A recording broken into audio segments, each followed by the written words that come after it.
അല്ലു അർജുൻ നായകനായ പുഷ്പ 2 സിനിമയുടെ റിലീസിനിടെയുണ്ടായ തിക്കും തിരക്കിലും ഒരു മരണം. ഹൈദരാബാദ് സ്വദേശിനിയാണ് മരിച്ചത്. ഒരു കുട്ടി ഉൾപ്പെടെ 2 പേർക്ക് ഗുരുതര പരിക്കേറ്റു. ഹൈദരാബാദിലെ സന്ധ്യ തിയേറ്ററിലാണ് സംഭവം. അല്ലു അർജുൻ തന്റെ ആരാധകർക്കൊപ്പം ഫാൻ ഷോ കാണാനായി ഹൈദരാബാദിലെത്തിയിരുന്നു. ഹൈദരാബാദിലെ സന്ധ്യ തിയേറ്ററിലേക്കാണ് അല്ലു അർജുൻ സിനിമ കാണാനെത്തിയത്. എന്നാൽ ഇത് ചില അനിഷ്ട സംഭവങ്ങൾക്ക് വഴിവെച്ചു.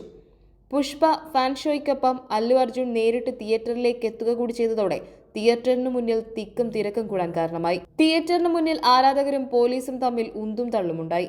ആൾക്കൂട്ടത്തെ പിരിച്ചുവിടാൻ പോലീസ് ലാത്തിചാർജും നടത്തി. RTC ക്രോസ് റോഡിലെ സന്ധ്യ തിയേറ്ററിൽ ചിത്രത്തിന്റെ പ്രീമിയർ ഷോയ്ക്കിടെ തിക്കും തിരക്കിലും പെട്ട് ഒരു യുവാവ് കുഴഞ്ഞു വീഴുന്നതിന്റെ ദൃശ്യങ്ങളും ഇതോടെ പുറത്തുവന്നു. യുവാവിന്റെ നില ഗുരുതരമാണെന്നാണ് റിപ്പോർട്ട്.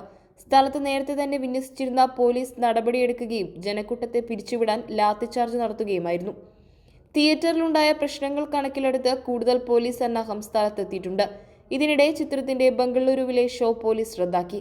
പുലർച്ചെ 3-നും പുലർച്ചെ 4-നുമുള്ള ഷോ റദ്ദാക്കാൻ Bengaluru urban deputy commissioner theatre ഉടമകൾക്ക് നിർദ്ദേശം നൽകുകയായിരുന്നു. ബംഗളൂരുവിലെ ഏകദേശം 40 സിംഗിൾ സ്ക്രീൻ തിയേറ്ററുകളോട് ഈ സമയത്തെ പ്രദർശനങ്ങൾ നിർത്തിവെക്കാൻ ആവശ്യപ്പെട്ടതായി മാധ്യമങ്ങൾ റിപ്പോർട്ട് ചെയ്യുന്നു. 2021 പുറത്തിറങ്ങിയ ബ്ലോക്ക് ബസ്റ്റർ സിനിമയായ പുഷ്പ ദി റൈസിന്റെ 2ാം ഭാഗമാണ് പുഷ്പ ദി റൂൾ.